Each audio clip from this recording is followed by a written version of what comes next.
Mesdames, Messieurs, bonsoir, bienvenue à toutes et à tous dans ce nouveau numéro de votre magazine Sport à la une du football avec les Lions du Sénégal qui ont entamé cet après-midi, ils ont même effectué cet après-midi leur premier galop d'entraînement. C'était au stade Léopold Sédar Senghor, 15 joueurs étaient présents sur les 24 convoqués. Sénégal-Namibie, c'est ce samedi, match comptant pour la dernière journée des éliminatoires de la CAN 2017 au Gabon.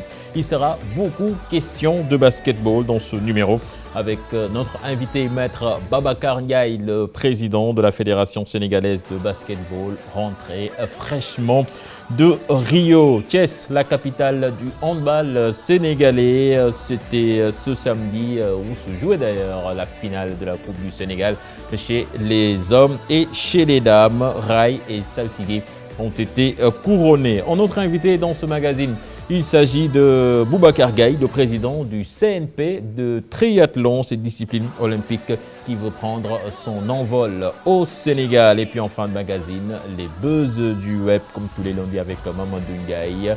Entre autres sujets traités, le show d'Unai Emery, coach du Paris Saint-Germain, en conférence de presse. Voilà le sommaire de ce magazine. Dans quelques instants, le développement.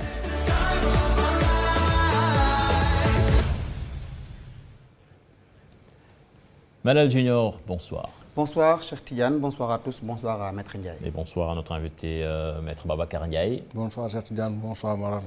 Voilà, nous parlerons tout à l'heure de basket dans une dizaine de minutes. Mais avant, Malal, 15 Lions ont répondu à présent cet après-midi pour le premier galop d'entraînement des Lions du Sénégal qui prépare le match contre la Namibie. Un match comptant pour la 6e et dernière journée de ces éliminatoires, Gabon 2017. Match important, certes, qui va permettre à l'entraîneur de voir d'autres jours et surtout de préparer ce premier match des éliminatoires de la Coupe du Monde 2018 contre le Cap-Vert. Compte rendu de cette séance d'entraînement avec Pape Faraning et Modou Diop.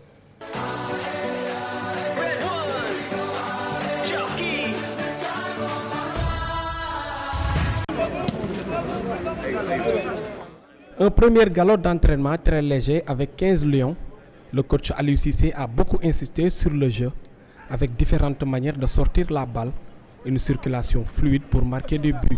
Cette séance d'aujourd'hui, c'est surtout une séance de reprise, quand on sait qu'il y a beaucoup de garçons qui ont joué samedi, donc il ne fallait pas trop pousser. Donc on a profité en fait pour faire une séance de décrassage. Mais bon, ça nous a permis aussi de faire un test, parce que c'est important aussi de préparer l'avenir. Ce match contre la Namibie, une occasion de voir d'autres joueurs à l'œuvre. Sans pour autant tout chambouler, ce serait intéressant en tout cas de voir certains joueurs aussi pour voir quel est leur niveau et qu'est-ce qu'ils peuvent apporter pour cette équipe-là. Donc c'est l'occasion effectivement de les voir. Nous allons nous s'y atteler et puis on va voir par rapport à ce qu'ils vont donner cette semaine-là. Même si la qualification est acquise, la victoire est aussi importante pour bien préparer le Cap-Vert. La meilleure façon en tout cas de préparer le match contre le Cap-Vert, c'est de faire aussi un très bon match contre la Namibie. Ça c'est important, il ne faut pas créer des écarts. Match après match comme on dit. Donc ce match contre la Namibie est important et il faut qu'on le joue bien et Inch'Allah qu'on le gagne. 4 à 5 joueurs vont arriver dans la nuit. Le groupe sera complet d'ici mercredi pour bien entamer sereinement ce match du samedi. Et Karamboj qui fait partie, Malal, donc, de ce groupe de 24 joueurs. Voici son maillot d'Anderlecht. Et le gagnant, il s'appelle Ablaye Ndiaye. Et tout à l'heure, il sera là pour récupérer son maillot. Beach Soccer avec les éliminatoires de la CAN 2016. Au Nigeria, le Sénégal, en manche allée, s'impose à Praia face au Cap-Vert. Le score du match 7-2. La manche retour est prévue dans moins de 15 jours ici à Dakar. Malal, Ibrahim Chita avait dit qu'il voulait résumer les deux matchs en un seul. Apparemment, c'est le cas avec ce score. Oui, il a pris une bonne option avec ce score. 5 buts d'écart, 7-2, c'est une bonne option prise Maintenant, il va falloir confirmer lors de la match retour à Dakar. Voilà, nous quittons Praia, c'est pour aller à Thiès. Oui, aller à Thiès, parler de handball, changer également de discipline. Thiès était la capitale du handball ce week-end avec les finales de la Coupe du Sénégal. Saltigué et US Rail ont gagné les 2 trophées respectivement chez les hommes et chez les filles. Et chez les dames, les Duchesses sont perdues sous le score de 29-26 alors que, après prolongation, les Thiessois de l'US Rail ont gagné la Coupe du Sénégal face à l'ASFA 29-28. Cheikh Anta Diop, la Tercey.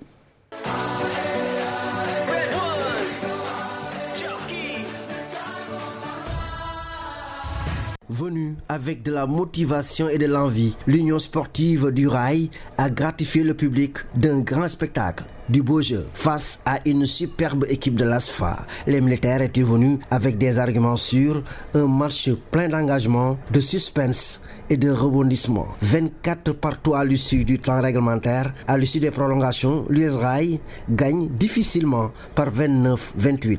Très grand prix parce qu'on a exploité notre jeunesse pour gagner l'équipe de l'ASFA.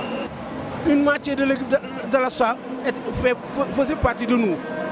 Donc, c'est une première, les gosses ont tout fait pour remporter cette... Avec beaucoup de suspense et de rebondissement. Beaucoup pour laquelle le match était très difficile pour nous. Nous avons vécu aussi la finale des dames qui s'est soldée par la victoire des Saltigués de Rufisque devant Dakar Université Club 29-26. Saltigués de Rufisque, une équipe qui a confirmé sa position sur le toit du handball féminin. Je les félicite, ils sont venus vraiment en masse soutenir cette équipe. Donc vraiment je remercie les Rufisquois qui sont venus pour supporter cette équipe saltigué-là. Vous savez qu'il y a handball de défense. Handball, pour gagner un match de handball, il faut faire d'abord une très bonne défense. On a fait une très bonne défense, on a empêché. Ils ont marqué, certes, mais on a gagné le match en défense. Et voilà le résultat. L'équipe du Dakar University Club n'a pas démérité, mais les Rufisquoises ont pu jouer avec l'expérience. Après le jeu, place au bilan. Il est satisfaisant selon le président de la Fédération sénégalaise de handball. Seydou Diouf, c'est son nom. Ses propos sont recueillis par Cheikh Anta Diop. Un très beau bilan parce que grâce à Dieu et avec la mobilisation de tous les acteurs du handball, nous avons connu une saison riche en événements. Nous avons, comme nous nous y étions engagés à l'entame de la saison, nous avons pu tenir le championnat national, organiser un championnat de D2. C'est la 2e saison consécutive. Nos équipes nationales également qui étaient en situation chez les jeunes, mais bientôt chez les A également vont entrer en lice. Ça veut dire donc par rapport aux activités que nous avions planifiées au mois d'octobre, nous avons pu les tenir. Je voudrais ici m'en réjouir et féliciter l'ensemble des dirigeants des différents clubs, quel que soit le niveau dans lequel ils évoluent. Parce que j'ai l'habitude de le dire, sans les clubs, il n'y a point de discipline sportive. Et nous savons que les clubs évoluent dans des conditions extrêmement difficiles. La fédération, avec le peu de moyens qu'elle a pu accompagner, comme il a toujours fait les clubs, sur le championnat, avec des prises en charge partielles. Aujourd'hui, pour la première fois, on va donner une récompense relativement forte comparée aux années précédentes, aux vainqueurs de la D1, parce que le championnat, c'était 14 journées.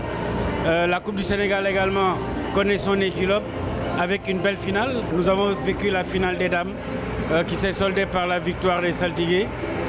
Grande équipe du handball féminin sénégalais qui a confirmé sa position sur le toit du handball féminin.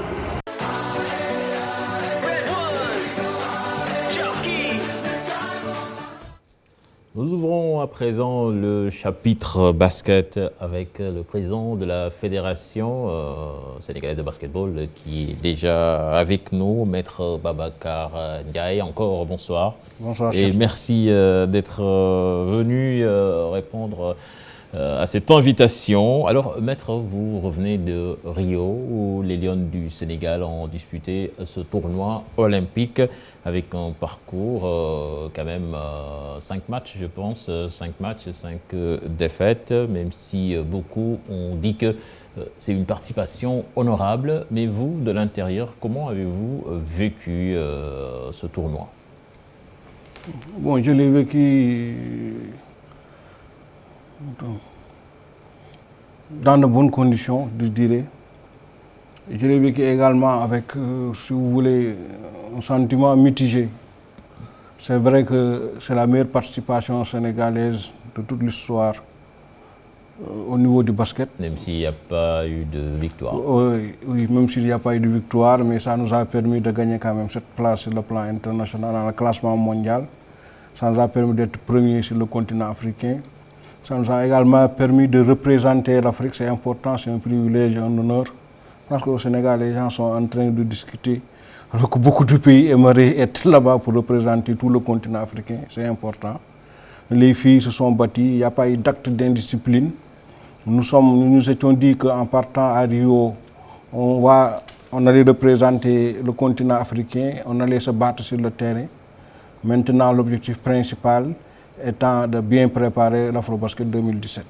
Justement, nous allons y revenir tout à l'heure, Malal. Président, on parle de bilan mitigé, mais avec 5 défaites de suite, et les défaites souvent avec un score très, très compliqué, est-ce qu'on peut dire qu'on arrive à préparer, par exemple, la prochaine Coupe d'Afrique avec ces défaites-là? Oui, je pense que l'entraîneur avait décidé d'ouvrir un peu son groupe, surtout au binational. Maintenant, le niveau du basket mondial chez les femmes est supérieur au niveau africain. Ça, je pense qu'il y a un écart considérable et nous sommes obligés de le constater. Jamais une équipe féminine africaine n'a eu à faire de bons résultats sur le plan mondial, contrairement chez les hommes. Mais ce que nous avons vu à Rio me donne de l'espoir, dans la mesure où aujourd'hui on a fait un excellent match contre la Serbie, classée 3e du tournoi. On a fait un excellent match également contre le Canada. Il y a des matchs qui ont été ratés, c'est également la compétition de haut niveau. Mais dans l'ensemble, je pense que l'entraîneur fera une évaluation objective du tournoi et en tirera les conséquences pour 2017. La participation des Lions aux Jeux Olympiques n'est pas en échec malgré les défaites concédées en autant de sorties. La preuve, ils ont battu le record de points lors de leur match inaugural face aux États-Unis. Et les Lions également ont opposé une farouche résistance aux champions d'Europe, la Serbie. Suivons ces quelques réactions avec Mamadou Ndiaye. On aurait pu parler de progression si on avait eu avec cette équipe une meilleure prestation. Parce que cela aurait eu un impact ne serait-ce que psychologique par rapport à nos futurs adversaires qui nous attendent, de voir que le Sénégal, quand même, lors des JO, a battu une équipe au moins. On ne peut pas parler de progression, d'autant plus que l'entraîneur également était dans une phase de recherche, de combinaison pour essayer d'intégrer de nouvelles têtes. Je pense que si l'équipe avait eu une très bonne préparation et si surtout elle avait eu une meilleure participation, je pense que là on aurait pu parler peut-être de progression.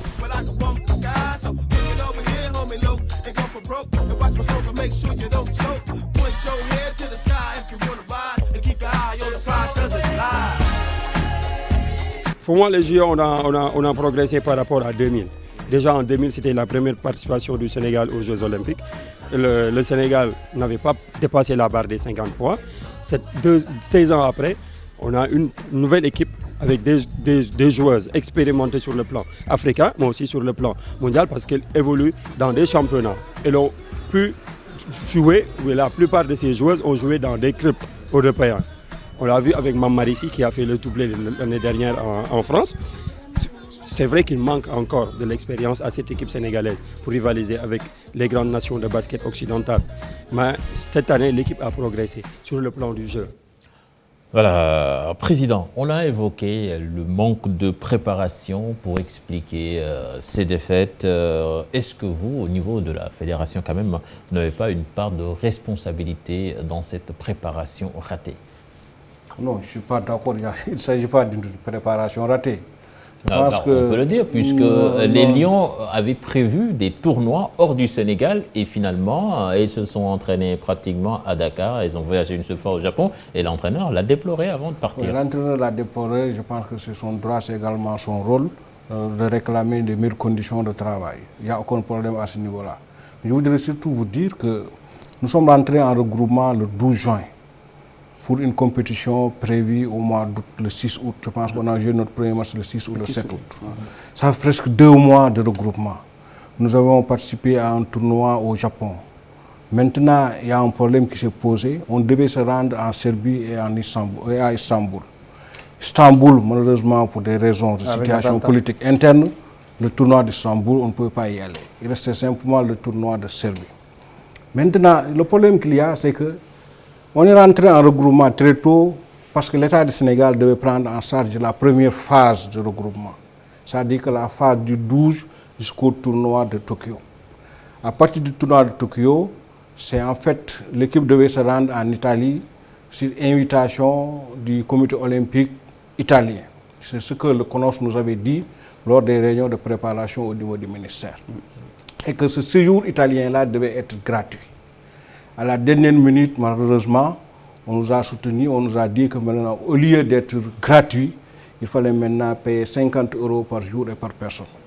L'État avait accepté qu'on rentre en regroupement 2 mois avant la compétition parce qu'il ne devait prendre en charge que la première phase. Donc les moyens qui avaient été dégagés pour la préparation de l'équipe avaient été, par l'État, avaient été utilisés pendant cette première phase. Donc c'est la raison pour laquelle nous n'avons pas pu nous rendre en Serbie. On a raté 2 matchs parce que le tournoi de Serbie, on devait jouer 2 matchs. On a fait 3 matchs amicaux. Maintenant, il y a aussi un problème. Vous ne pouvez pas préparer un tournoi pour lequel vous avez un objectif de participer dignement de la même façon qu'un tournoi, qu'un Afrobasket. Ok, mais Président, donc vous dites que les moyens pour la deuxième phase ont fait défaut. Je dis que la deuxième phase devait être prise en charge par le CONOS, par le comité olympique italien. On devait se rendre en Italie sur invitation du comité olympique italien. Et au départ, on nous avait dit que ce serait un séjour gratuit.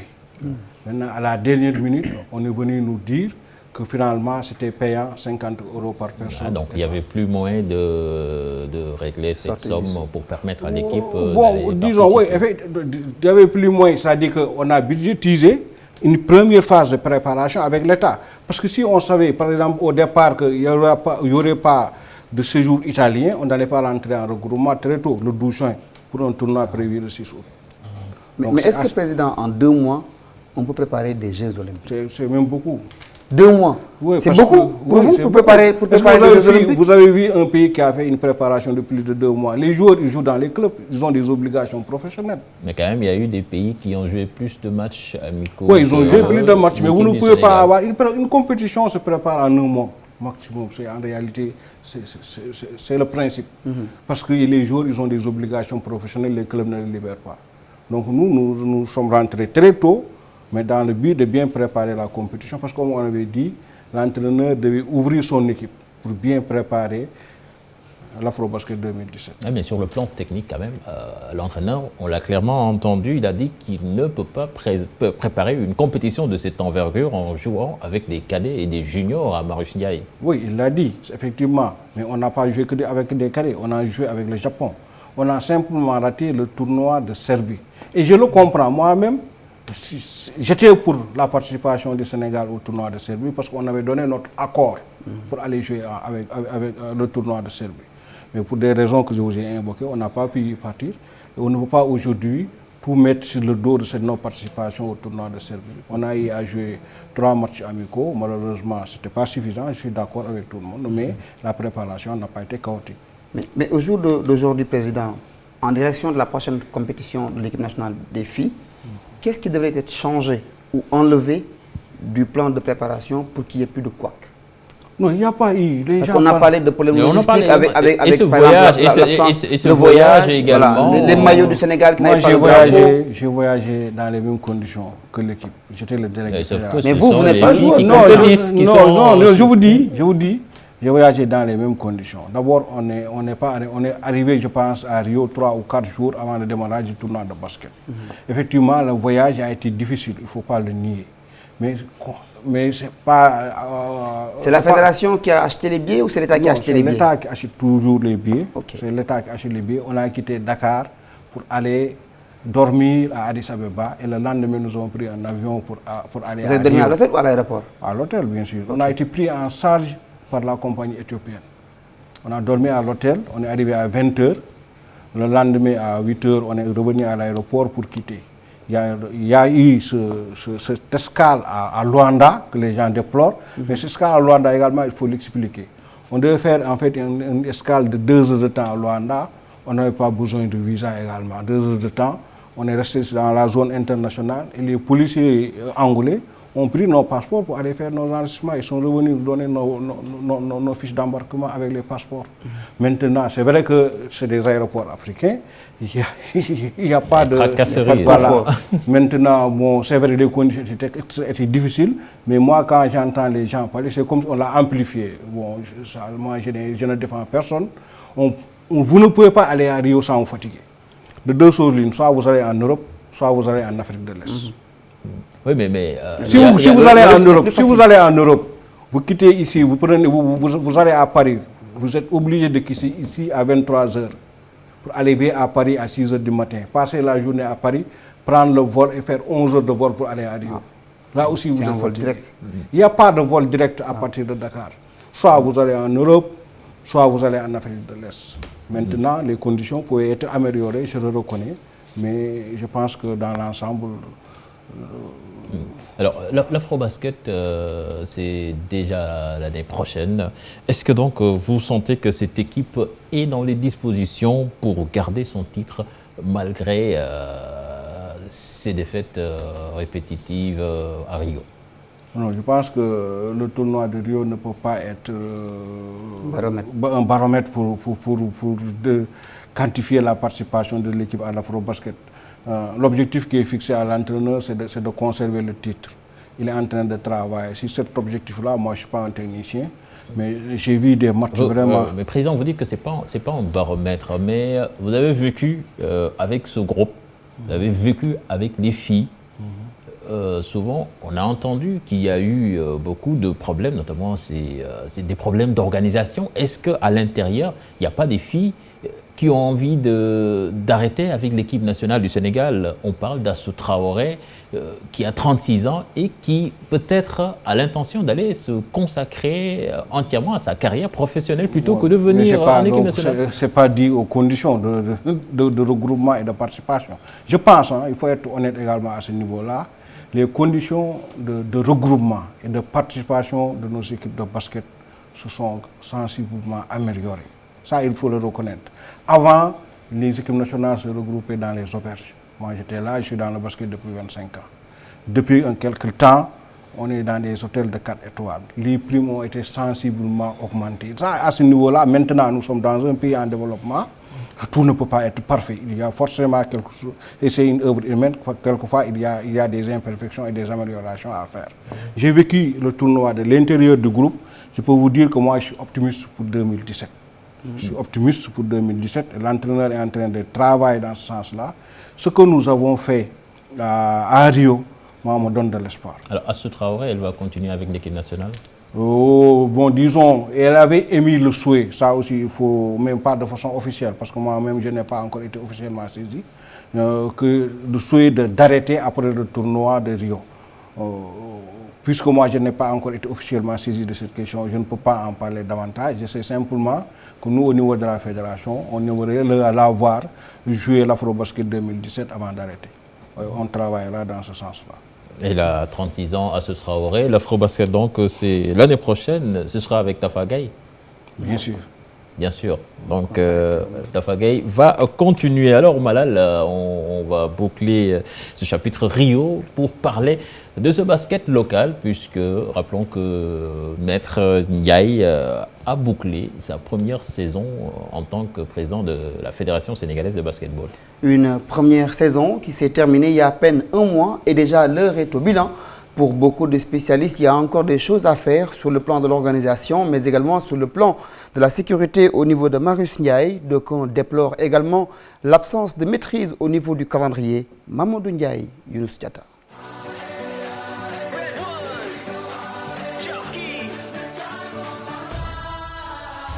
Une saison riche et pleine d'émotions marquée par le retour de plusieurs internationaux. Conséquence, sur le plan technique, le niveau s'est amélioré. On me dit que c'est une saison aboutie. On a eu de belles finales.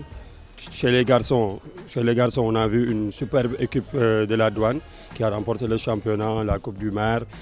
L'équipe de Louga Basket qui a décroché son premier titre en remportant la Coupe du Sénégal. Il y a aussi l'équipe de l'USO qui a remporté le trophée Saint-Michel. Moi, ce sont les 3 meilleures équipes de la saison qui sont illustrées chez les garçons. La non-maîtrise du calendrier a été un problème. L'organisation reste à parfaire. Le nombre de matchs joués par les équipes. Si on prend dans la saison régulière, les filles jouent 10 matchs, 5 allers, 5 retours. C'est peu pour moi. Ce qui est à déplorer parce que le basket n'a pas besoin de ça. Si on est resté 4 saisons sans qu'il y ait de la violence, ça veut dire qu'il est possible, en anticipant très bien, de ne pas faire face à ce genre de faits. Ce serait bien d'avoir plus de matchs pour permettre aux équipes de mieux se comporter. La saison prochaine, il faudrait qu'on ait une deuxième division assez mieux organisée, dans la mesure où le nombre de clubs aujourd'hui qui sont dans ces divisions est trop élevé pour qu'on puisse les organiser simplement au championnat, disons entre guillemets au rabais, quoi. Des scènes de violence ont marqué la fin de la saison. À cela s'ajoute la vétusté du Stadio Marius Ndiaye. Les infrastructures, c'est une épineuse question.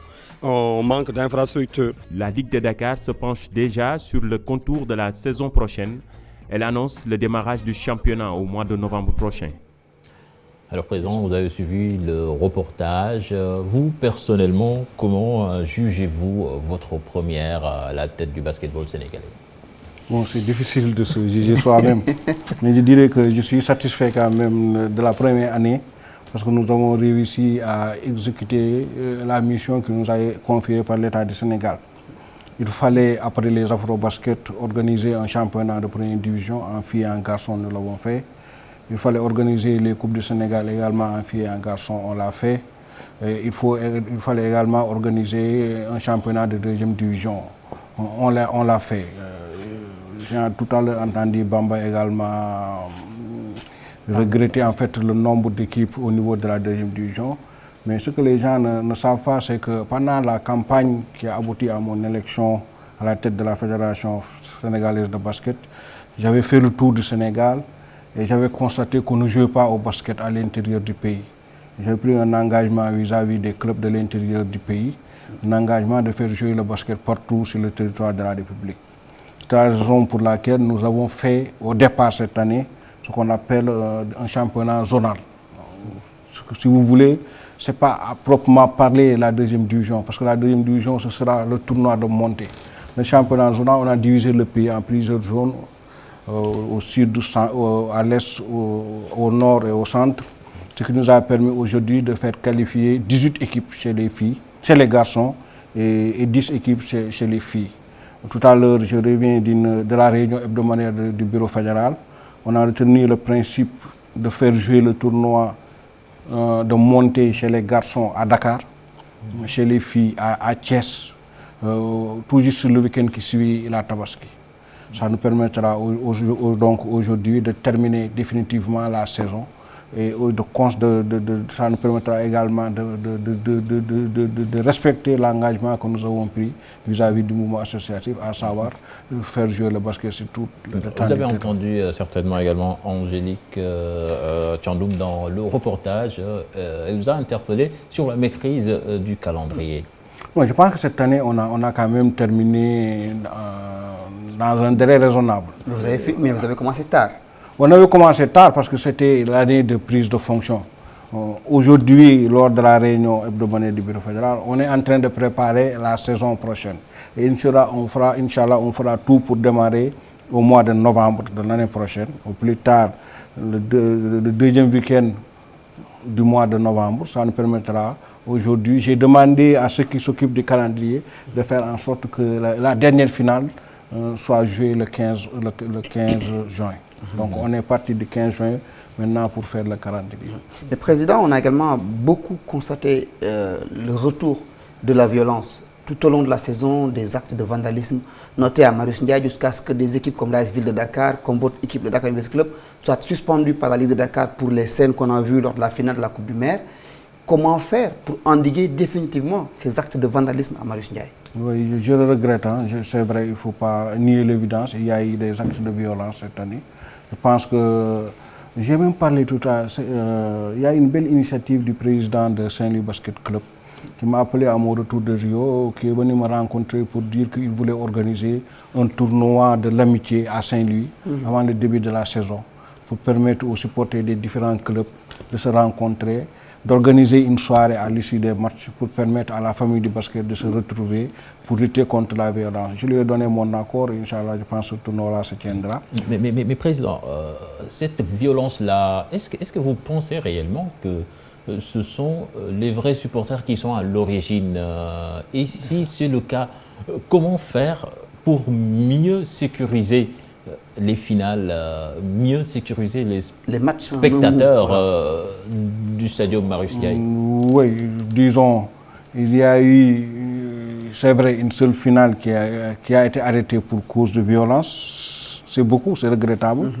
Mais l'année prochaine, je pense que nous prendrons toutes les dispositions nécessaires. D'abord, il faudra sensibiliser les supporters, également prendre également des dispositions, des mesures pratiques consistant à fouiller les gens à l'entrée du stade, consistant également à sanctionner de façon sévère ceux qui exerceront des actes de violence, parce que le basket quand même ne mérite pas ça. Parce qu'à Saint-Louis également, si l'on n'y prend pas garde, il y aura mort d'homme entre les supporters du Duc et ceux de Saint-Louis de manière générale.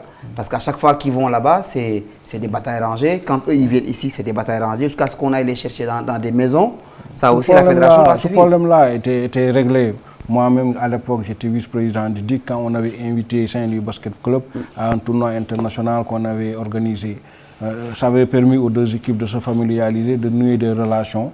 On va reprendre ça et je vous promets qu'Inch'Allah, l'année prochaine, on fera tout pour éviter ce qui s'est passé cette année. Cette saison à Marius Ndiaye, il y a eu un moment où c'était des stadiers qui assuraient la sécurité. D'autres, c'était des forces de l'ordre. Et dans ce match, dans cette finale qui s'était arrêtée, pas le deuxième match, mais la première finale, le match avait commencé sans service d'ordre. Oui, je pense, hein. En tout cas moi, en rapport avec le directeur du stade Demba Diop, nous avons pris l'engagement de ne plus jouer sans service d'ordre. À chaque fois cette année, moi-même, il m'est arrivé chaque fois de payer à l'avance les services d'ordre parce que j'en avais fait même un problème personnel. Maintenant, on régularise. Chaque fois, j'appelais Yamar Sambou qui nous aide à avoir des forces de l'ordre. Je l'appelle à mon bureau et je m'en occupe personnellement. On ne peut pas jouer sans service d'ordre. Maintenant, la Ligue de Dakar avait formulé une demande. Malheureusement, il n'y avait pas la police n'avait pas pu répondre à l'invitation de la Ligue de Dakar. C'est la raison pour laquelle ce jour-là, il y avait ce problème-là. Maintenant, je pense qu'aujourd'hui, nous allons faire une note, une circulaire pour dire de ne pas jouer sans service d'ordre. Outre, Président, la violence, il y a également le problème de Marius Ndiaye. Au niveau de la toilette, au niveau de la toiture, il y a également des problèmes sérieux à résoudre. Oui, ça c'est pas mon ressort, hein, mais je vais vous répondre. C'est du ressort de l'État, les infrastructures, mais ce sera un mauvais souvenir. Ce sera pour bientôt un mauvais souvenir parce que Dakar Arena sera bientôt prêt.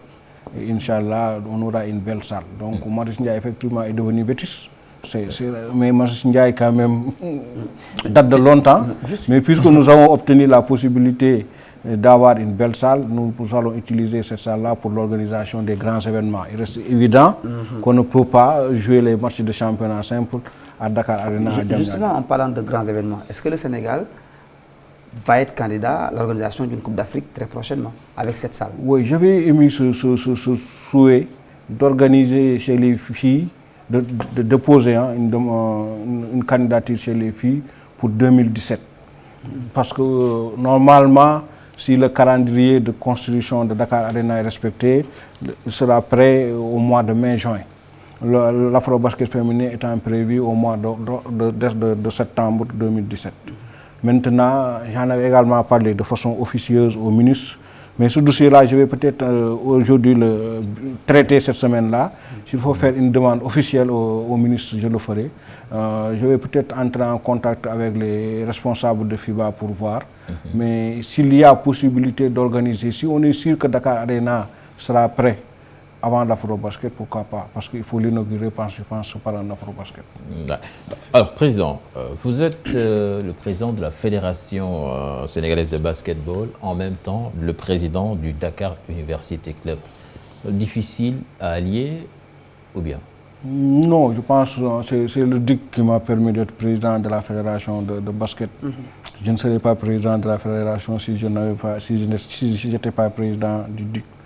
Comme les gens me reprochent, je n'ai jamais été un pratiquant du basket, mais parce que simplement, c'est peut-être parce que je suis président d'un club entre guillemets fort que j'ai eu la prétention de diriger la fédération.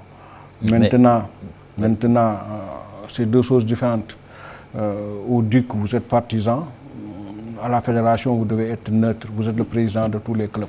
Mais certaines voix, à tort ou à raison, disent que le président du DIC a intégré ses hommes dans les arcanes des équipes nationales du Sénégal, tout simplement parce qu'il est leur patron en club. Non, moi j'ai nommé un directeur technique. Mon rôle, technique non, moi j'ai nommé un directeur technique.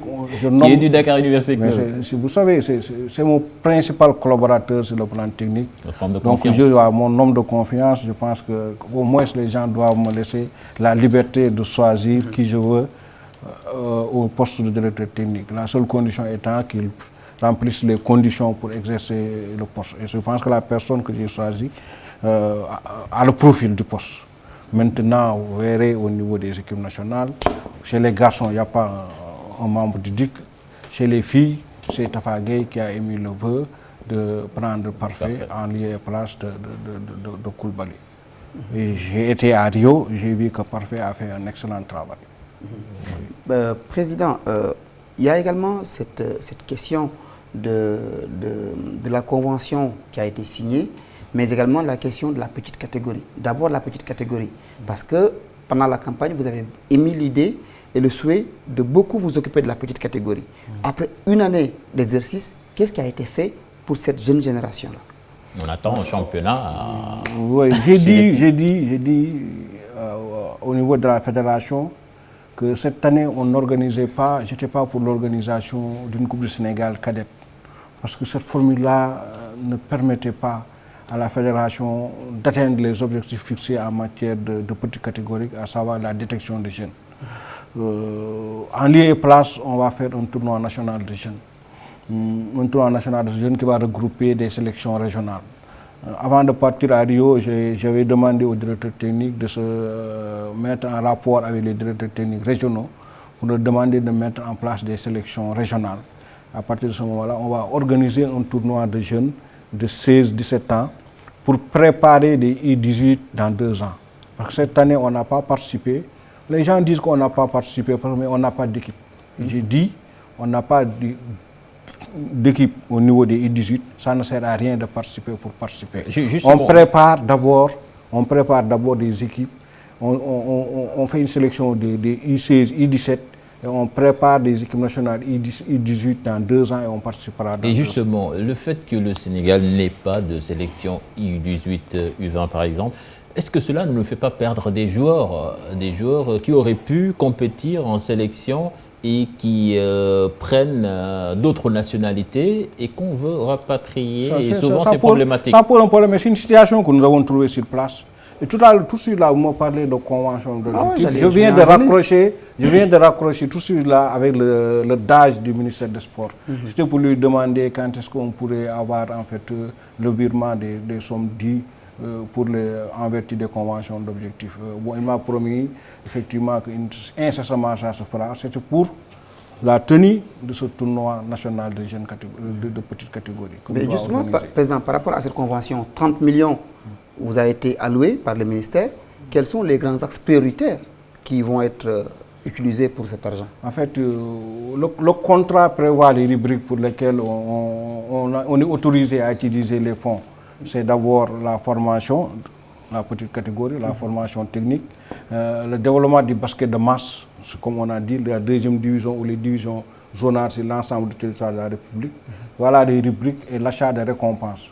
Les différentes rubriques pour lesquelles on est autorisé à utiliser les fonds. Est-ce qu'on peut s'attendre à ce qu'avec cet argent-là, par exemple, la fédération aide les ligues à réfectionner par exemple des terrains sur lesquels on joue des matchs de championnat?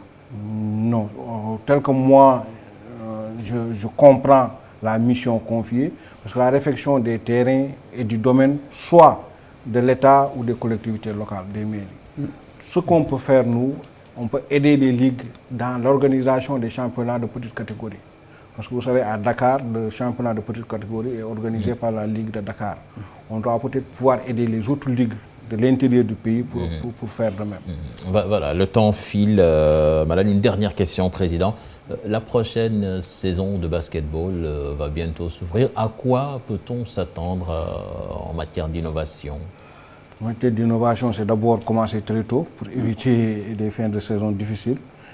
Il y a un comité directeur qui sera convoqué le jour de la finale, c'est mon vœu, de la finale du championnat de montée en première division. On a même l'intention de l'organiser à Thiès, délocaliser la finale des garçons de Dakar, aller jouer les deux finales. Petite question. Aller jouer les deux finales à Thiès et tenir dans la matinée au comité directeur. Parce que c'est le comité directeur qui est habilité pour fixer les modalités d'organisation de la saison. Donc l'essentiel, ce sera une année afro-basket, avec pour ambition de gagner aussi bien chez les filles que chez les garçons.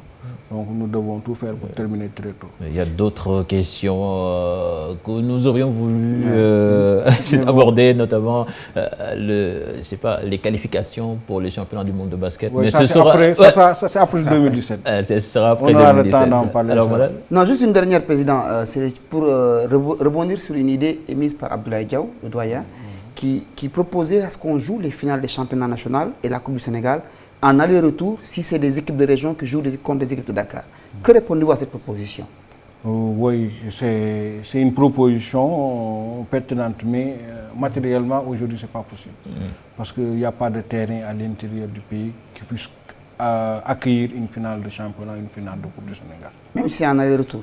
Non, vous savez, aujourd'hui, vous avez les équipes de Saint-Louis qui jouent les finales. Vous connaissez le terrain de Saint-Louis. Le terrain de Saint-Louis ne peut pas accueillir une finale. Le terrain de Louga ne peut pas accueillir une finale. Là aussi, je pense que c'est une responsabilité. Donc il y a d'abord un problème d'infrastructure à régler. D'abord, merci Monsieur le Président. Il y a Mas qui me demandait de poser une question, mais celle-là, je refuse. Merci Président. C'était un honneur de vous recevoir sur ce plateau de Sport à la Une.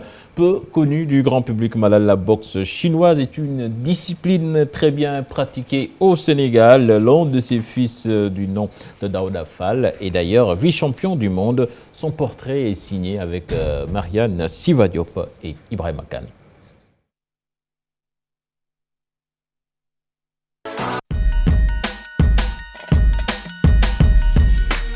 Il n'est plus à présenter dans la boxe chinoise.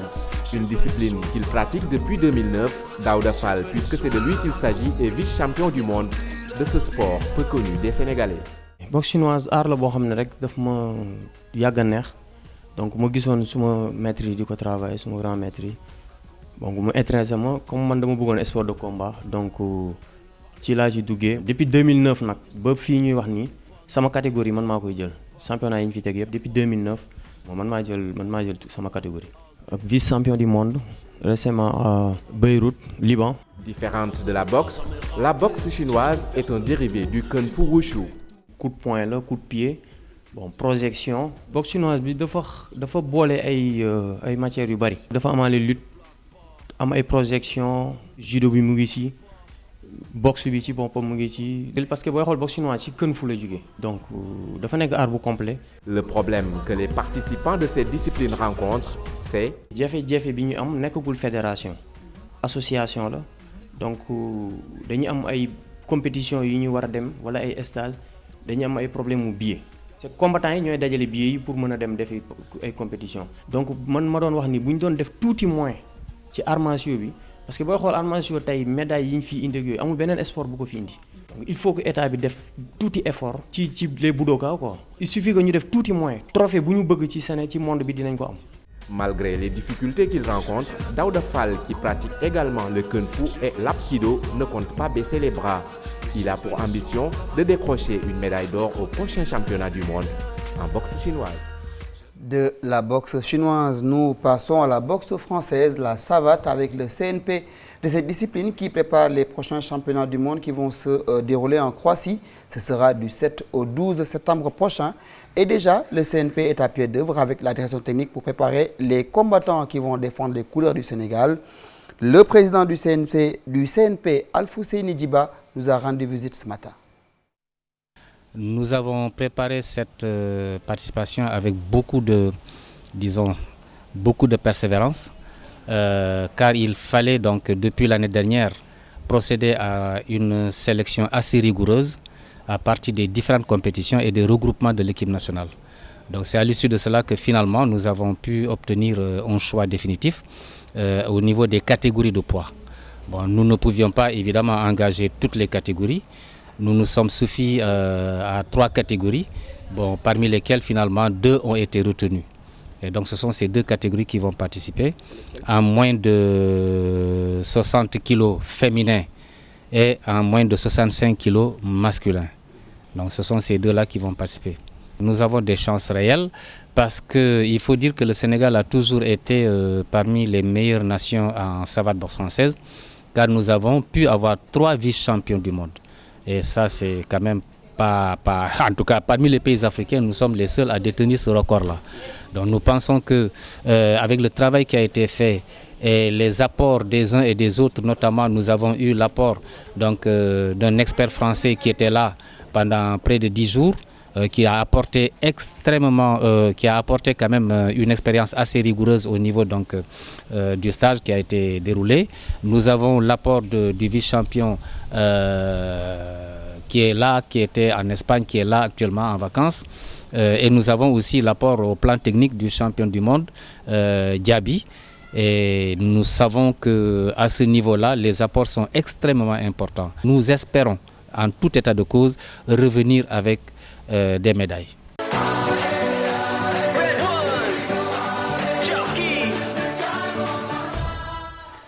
L'association des femmes judokates du Sénégal s'active. Ses membres veulent pousser les dames et les jeunes à promouvoir, mais également à pratiquer cet art martial. Pendant 72 heures, elles ont organisé des activités au dojo national de la marche, de la danse, mais également du sport pour faire bouger les uns et les autres.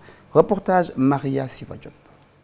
Marche, danse, quelques exercices physiques, c'est dans cette ambiance bon enfant que l'association des femmes judokas du Sénégal a entamé une semaine d'entraînement entre femmes au dojo national. L'objectif étant de promouvoir la pratique du judo chez les filles. C'est ce qu'on avait voulu faire là, en invitant tous les clubs du Sénégal, montrer aux petites filles, aux celles qui viennent de commencer, que quel que soit l'âge, on peut faire du judo, montrer aux parents que nous sommes des dames, et nous faisons du judo. Ça ne nous a pas empêché de faire nos études, ça ne nous empêche pas de vivre notre vie normalement. L'association œuvre pour le bienfait du judo féminin. Estimant que le niveau du judo féminin est très faible, cette association entend renverser la tendance et attirer plus de dames dans leur discipline. Même si on a un porte-étendard qui s'appelle Hortense Diédhiou, qui est la plus titrée au Sénégal, le judo féminin est très très bas. Les filles abandonnent. Il y a des grands clubs comme le Dojo Momandien qui n'arrivent pas à aligner une équipe féminine. C'est très regrettable. C'est-à-dire qu'il faut que nous, l'association des femmes, nous poussons un peu, mais il faut que tous les clubs se remettent en question, essayent de voir pourquoi les femmes abandonnent. Il faut qu'il y ait un échange entre les entraîneurs des clubs et les membres de l'association pour que nous puissions maintenir les filles dans les clubs. Créée en 2009 après le décès de Fanta Keïta, l'association des femmes judokas s'investit dans la formation des dames au métier d'arbitre et d'entraîneur. Elle organise également des compétitions féminines et dons de sang tous les ans. Marianne Sivadjop, qui a perdu sa maman, c'était ce samedi. Toute l'équipe de Sport à la Une, par ma voix, lui présente ses plus sincères condoléances. Marianne Sivadjop, donc courage. Je vais vous l'annoncer dans les titres que nous allons parler aujourd'hui du triathlon et nous recevons le président du CNP de triathlon qui est là avec nous, monsieur Boubacar Gaye. Bonsoir. Bonsoir, cher Diane. Et très content, nous sommes très contents de vous recevoir sur ce plateau. Mais avant tout, nous allons suivre cet élément. qui nous présente le triathlon, cette discipline olympique qui veut prendre son envol au Sénégal avec l'instauration d'un championnat national régulier. Nous allons voir tout cela avec Fatou Kinedem. Le triathlon est une discipline sportive olympique qui consiste en l'enchaînement de 3 épreuves différentes, la natation, le cyclisme et la course à pied. Il est aujourd'hui considéré dans le monde comme l'un des sports qui enregistre le plus grand nombre d'adhésions parmi les jeunes. Le Sénégal regroupe toutes les conditions pour la pratique de la discipline et regorge de talents pour exceller, c'est-à-dire donc que la promotion de cette discipline peut valoir beaucoup de succès à la fois économique et sportif, car en plus d'être un sport, le triathlon est aussi reconnu comme un vecteur de développement du tourisme.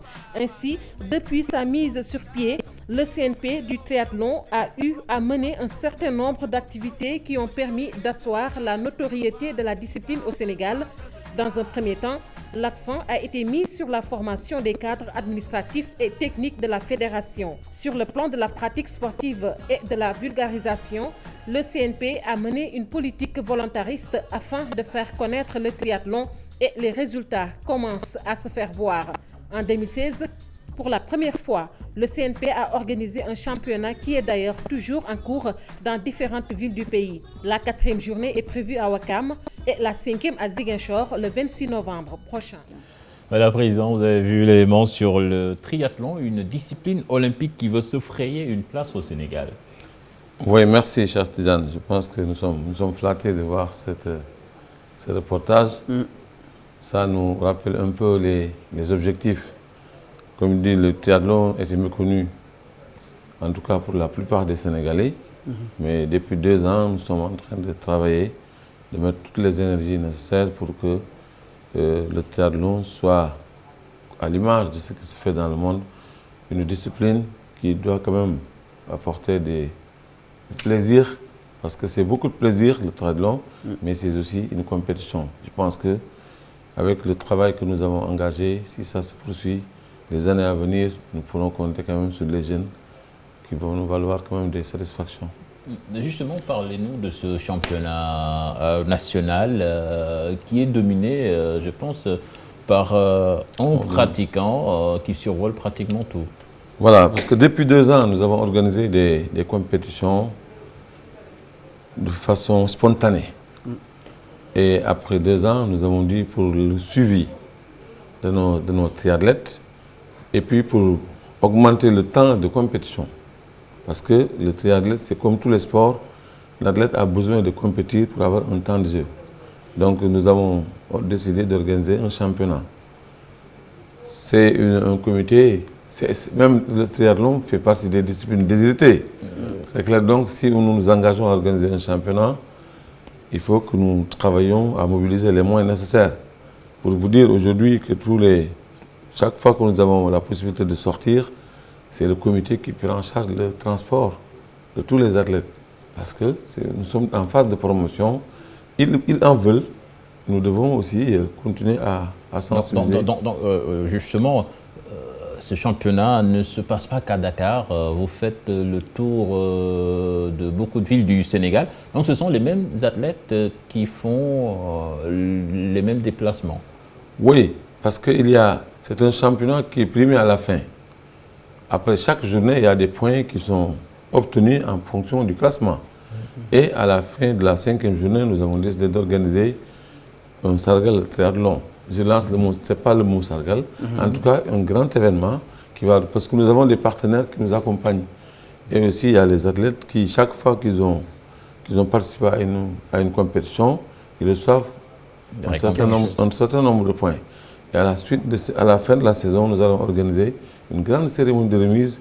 Et Inch'Allah, nous pensons que c'est le ministre des Sports qui va présider, parce que nous allons retenir la dette en fonction de sa disponibilité pour lui permettre de venir quand même, c'est lui. Nous sommes en train de travailler parce que nous avons la confiance de l'État, parce qu'on a besoin aussi d'être évalué. Alors, le triathlon, président, c'est une discipline olympique. Vous parlez tout à l'heure de difficultés. Vous organisez un championnat national. Avez-vous reçu l'apport, par exemple, du CNOS? Oui, le CNOS, pas à la part. Nous avons organisé la 2e journée qui était parrainée. Parce que nous avons dans la stratégie, pour chaque journée, on trouve des parrains. Et nous avons des partenaires quand même qui nous accompagnent depuis l'année dernière. Le CONOS, à l'occasion de la deuxième journée dont le président Djandja était parrain, nous a donné un appui pour l'organisation. C'est vrai, ce n'est fait même pas le quart, mais c'est déjà bien. Hein? Ça ne fait pas le quart du budget parce que c'est très coûteux. Il vous faut combien pour organiser une journée de compétition? Si c'est à Dakar, c'est au moins 1 million. Dans les régions? Dans les régions, il faut compter sur le transport donc des athlètes et le prise en charge sur place, c'est-à-dire l'hébergement, la restauration et tout ça. Parce qu'il y a la sécurité, il y a un certain nombre de points sur lesquels nous sommes intransigeants, surtout dans le domaine de la sécurité, dans le domaine des bénévoles qu'il faut mobiliser, l'aménagement des zones de transition. Il y a des éléments techniques qui entrent en compte. Je pense que les Jeux Olympiques ont participé à la promotion de cette discipline. Justement, les Jeux Olympiques, on en parle. Vous me disiez tout à l'heure que vous avez un athlète qui survole pratiquement le championnat faute de concurrence. Est-ce que vous voyez en lui, je ne sais pas, des prémices d'un futur champion? Oui. C'est clair que depuis 2 ans, nous avons détecté 2 athlètes. En garçon, c'était Mamoudou Diop, et en fille, c'est Anta Ndiaye. Mais comme je disais tout de suite dans les coulisses, ils ont besoin, parce que chaque fois qu'il y a compétition, ils raflent les mises. Ce n'est pas encourageant, parce qu'il faut qu'ils aient des adversaires pour compétir. Alors, aujourd'hui, nous sommes en train de travailler dans le cadre du partenariat. On a déjà signé une convention avec l'Afrique du Sud. Vous voyez que c'est l'Afrique du Sud, même au niveau des hommes. La 3e place et la 4e place ont été remportées par des Sud-Africains parce que le triathlon est très développé. Aujourd'hui, nous sommes en partenariat avec eux. Ils ont commencé à nous appuyer pour le matériel et dans le cadre de cette convention, ils ont prévu d'amener nos athlètes pour participer à des stages et des compétitions sur place.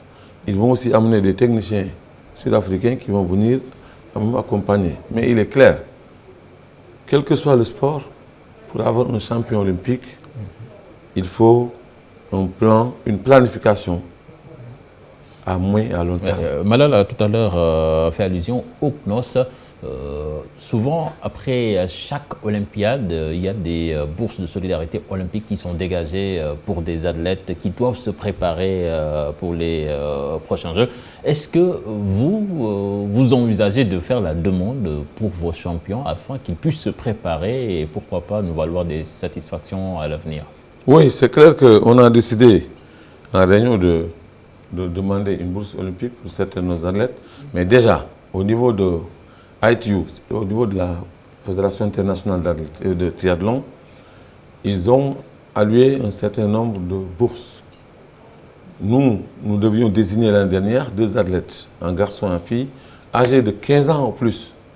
L'objectif, c'est pour les Jeux Olympiques de 2024 qu'ils vont prendre en charge. Nous n'avons pas pu désigner l'année dernière. Il y a déjà un premier stage. Pourquoi vous n'avez pas pu désigner? Parce que nous n'avions pas encore organisé une activité de détection. On n'a pas voulu prendre sur des sentiments ou donc on évite qu'on fasse des reproches que nous avons pris notre neveu ou bien le fils de quelqu'un qui est avec nous. Nous avons une mission de développer le triathlon au niveau national. Cette année, nous avons prévu, avant la fin de la saison, d'organiser une grande journée pour les petites catégories au niveau de la piscine olympique. C'est pour déjà détecter ces jeunes-là. Vous savez, ça a aussi posé un problème parce que les jeunes de cet âge, ils sont à l'école.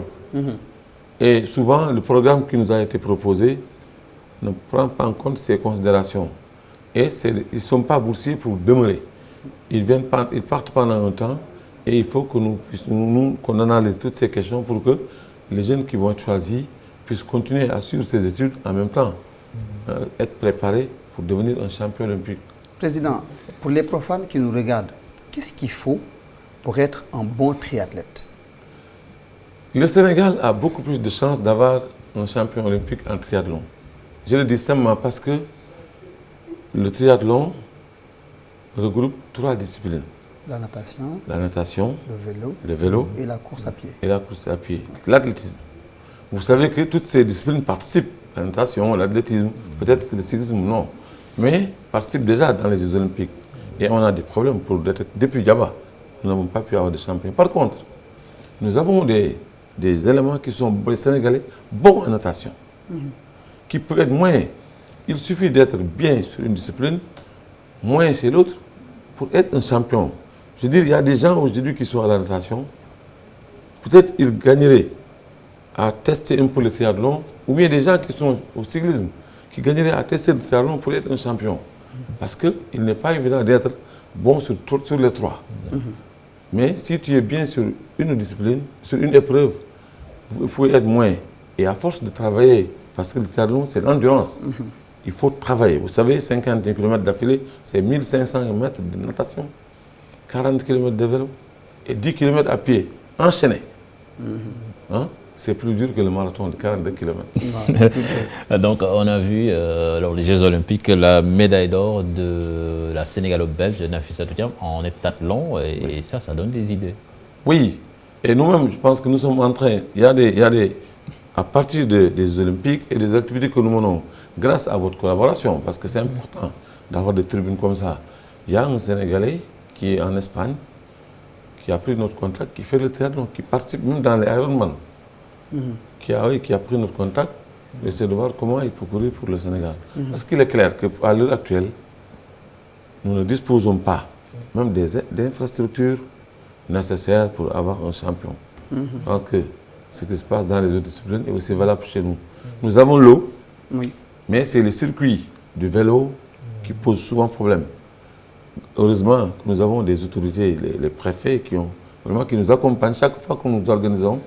Ils nous permettent, en fermant la circulation pendant 1 ou 2 heures de temps, d'avoir un circuit libéré. Parce que le problème, c'est l'enchaînement. Il faut l'eau, mais il faut tout de suite, à la sortie de l'eau, enchaîner sur le vélo.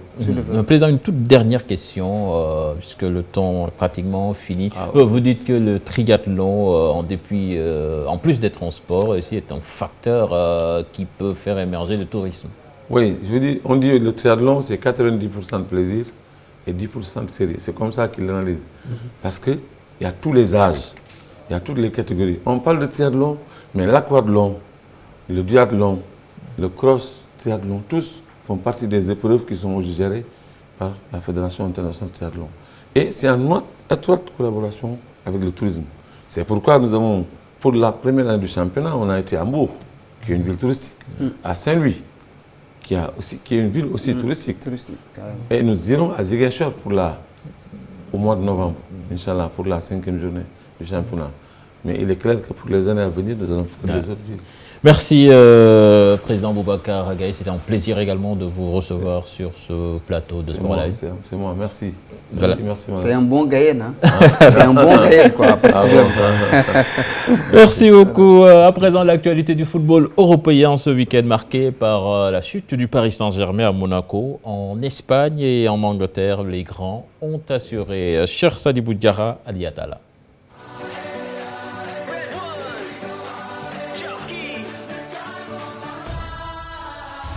Troisième journée fatale au Paris Saint-Germain et à Lyon en Ligue 1. Leader jusque-là, les Lyonnais ont courbé l'échine devant les promus dijonnais après avoir pourtant ouvert le score. Une défaite 4-2, dont un de l'attaquant capverdien Michael Tavares. Les Parisiens ont eux baissé pavillon devant un solide Monaco 3-1. Une chute qui arrive tôt cette saison, au contraire de la précédente où la première était suivie à la 28e journée. Ces déconvenus profitent à l'en-avant Guingamp, victorieux à Nancy 2-0, avec un du milieu sénégalais Moustapha Diallo. Les Guingampais sont les nouveaux leaders du championnat. Pendant ce temps, l'Olympique de Marseille l'a remporté à domicile, sa première victoire de la saison grâce aux réalisations de Cabella et de Gomis. En Premier League, par contre, les grands continuent leur sans faute. Manchester City a dominé West Ham 3-1, dont 2 de Raheem Sterling. Chelsea a laminé Burnley avec des réalisations de Willian, Hazard entre autres. Cela a été difficile pour Manchester United. Les Mancuniens ont dû attendre un but de Rashford dans les arrêts de jeu pour venir à bout de Hull City. Tottenham, toujours invaincu aussi, a arraché le nul, un but partout face à Liverpool. Arsenal et Leicester ont profité de cette journée pour engranger leur premier succès, respectivement Watford 3-1 et Swansea 2-1. En Série A, la Juventus est la seule grande équipe à enchaîner une deuxième victoire sans forcer. La vieille dame a pris le meilleur sur la Lazio sur une réalisation de Sami Khedira distançant déjà de 2 points l'AS Roma qui s'est contenté d'un nul, 2 buts partout face à Cagliari, et Naples qui a battu le Milan AC 4-2. Avec un doublé de Milik, les Milanais qui ont terminé le match à 9 avaient égalisé sur 2 superbes buts de Nian et de Suso avant de sombrer. Les interistes ne sont pas au mieux également après leur nul à domicile, 1 but partout, tout le contraire du FC Barcelone et du Real de Madrid qui assure la Liga. Malchanceux avec une barre touchée, les Madrilènes sont quand même parvenus à battre le Celta Vigo 2-1, signé Morata et Kroos. Ivan Rakitic a lui permis aux Barcelonais de rentrer de Bilbao avec une victoire dans une rencontre très disputée avec plusieurs occasions de but. L'Atlético Madrid n'y arrive pas, lui en concédant un deuxième nul. Cette fois-ci, face au promu Leganés, 0 partout, un problème d'efficacité que ne connaît pas le Bayern. Festival offensif lancé par la magnifique volée de Xabi Alonso, suivi d'un triplé de Lewandowski entre autres. Son principal rival dans ce championnat, le Borussia Dortmund. Mamadou Ndiaye, bonsoir. Bonsoir, cher Tidiane. Bonsoir, Malal. Bonsoir aux téléspectateurs. On démarre les buzz du web avec Demba Ba. Revenir au bout de 6 mois reste un objectif pour lui. Et revoilà Demba Ba, victime d'une fracture du tibia péroné le 17 juillet dernier lors de la 17e journée du championnat chinois contre Shanghai SIPT. Demba Ba, l'attaquant Shanghai chinois, est en convalescence au Qatar. Ça se passe super bien. Je suis passé dans une nouvelle phase où j'ai commencé la piscine, a dit l'attaquant sénégalais. Et pour préciser que Demba Ba est jusqu'à présent le meilleur buteur du championnat chinois, avec 14 réalisations. En Angleterre, Zlatan Ibrahimovic veut encore des ennemis en première ligue. Oui, effectivement, il a posté l'information sur son compte Instagram. Il me faut des nouveaux ennemis. Les anciens sont devenus mes fans. Toujours Zlatan Ibrahimovic, toujours égal à lui-même, l'attaquant de Manchester United. C'est normal, hein? C'est dans l'adversité que l'on progresse. Et lui, souvent, c'est dans l'adversité qu'il est le plus fort. Voilà. Direction France, où le Paris Saint-Germain a perdu son premier match de la saison devant Monaco 3-1, mais bien avant cela, le nouvel entraîneur Unai Emery a sa manière d'expliquer la concurrence au sein de l'équipe. Oui, Unai Emery explique la concurrence des joueurs avec 2 bouteilles d'eau. C'était en conférence d'avant-match. Regardez. Qui est meilleur? Qui est meilleur? C'était meilleur. C'était joué. Ah, si il est un peu repos parce qu'il est avec la carte et l'autre, il va jouer. Ah oui, que les meilleurs. Ah, si, qui je préfère? Ou qui je veux? Que les 2 joueurs sont très, très motivés, très, très avec l'enthousiasme, très, très avec l'intensité. Bien, parfait, je vais dire, à jouer, c'est énervé un peu, normal, c'est meilleur qu'il est énervé. S'il n'est pas énervé, c'est relax. Non, tu es énervé. On espère qu'il n'a pas perdu son sens de l'humour après la défaite. Moi, j'ai rien compris de ce qu'il a dit. Cette méthode est une habitude chez l'Espagnol. En novembre 2014, alors il était coach de FC Séville, il avait déjà utilisé. Voilà. Football américain, il réalise un saut périlleux pour échapper aux défenseurs. C'est l'un des gestes les plus fous de l'année et il passe en boucle sur les télévisions américaines. Il est signé Malik Johnson, un lycéen. Il a réussi un geste fou qui a bluffé son entraîneur et ses coéquipiers. Regardez.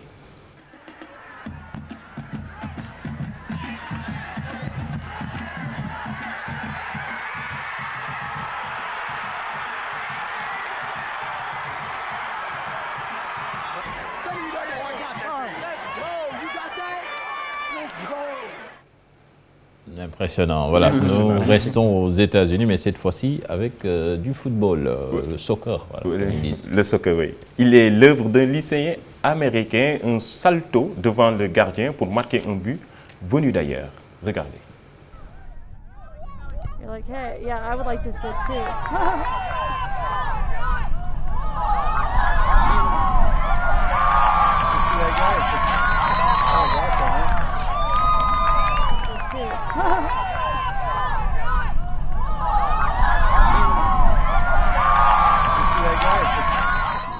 Ça n'arrive pas souvent. Ça, Zlatan ne l'a pas encore fait. Ça n'arrive pas souvent. On termine avec la vidéo bonus. Les supporters, pas comme les autres.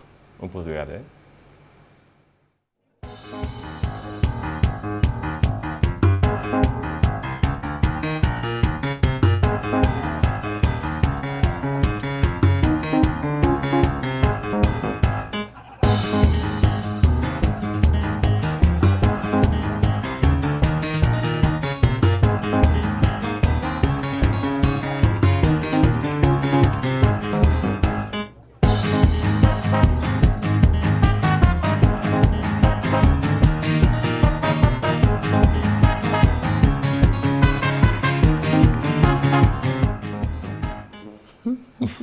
être un professionnel pour le suivre. Il faut être un professionnel pour le suivre pendant 90 minutes. Merci Mamadou Ndiaye. On arrive presque à la fin de cette émission. Mais permettez-moi, avant d'appeler Ablaye Ndiaye, c'est le gagnant du maillot, Monsieur Ndiaye. Je me demande si c'est pas le plus beau maillot parmi tout ce qu'on a donné. Voilà. Maillot Anderlecht bu Kara. yaa ngi football. Voilà léegi wax ñu nan nga def ba gagné maillot bi. dama def ba gagné maillot bi dafa yomb dama gis ma fa kii. mu def kii bi. annonce bi. annonce bi waaw léegi si laa dugg si page Facebook bi. après ma commenté ko. def réponse bi sama tur ak sama numéro téléphone. yow da nga yàgg suivre Kara wala jour bu la neex la. waaw jour bu ma neex la kay. da ngay football. waaw fooy football. instant bii maa ngi école foot Mame Birame. waaw foo ko fexe nag ba mel ni Mame Birame Diouf. Voilà. ok. milieu de terrain. magnifique. Ablaye Ndiaye kon ñu lay jaajëfal les félicitations ci maillot bu rafet bi nga yor te ma jàpp ni maillot yi ñu fi séddale moo fi gën a rafet daal voilà. Merci beaucoup, c'était tout pour ce lundi. Déjà fini? Ouais, fini déjà. Déjà. Voilà, on rentre alors. Ouais, on se donne rendez-vous la semaine prochaine. N'oubliez pas ce match Sénégal-Namibie, même si les Lions ont déjà assuré la qualification. Mais il faudrait réussir la passe de 6, gagner ces 6 matchs. Voilà, surtout, surtout ce qui va être historique si jamais les Lions réussissent cet exploit. C'est fini, rendez-vous lundi prochain. Merci à toutes et à tous. Au revoir. Ciao.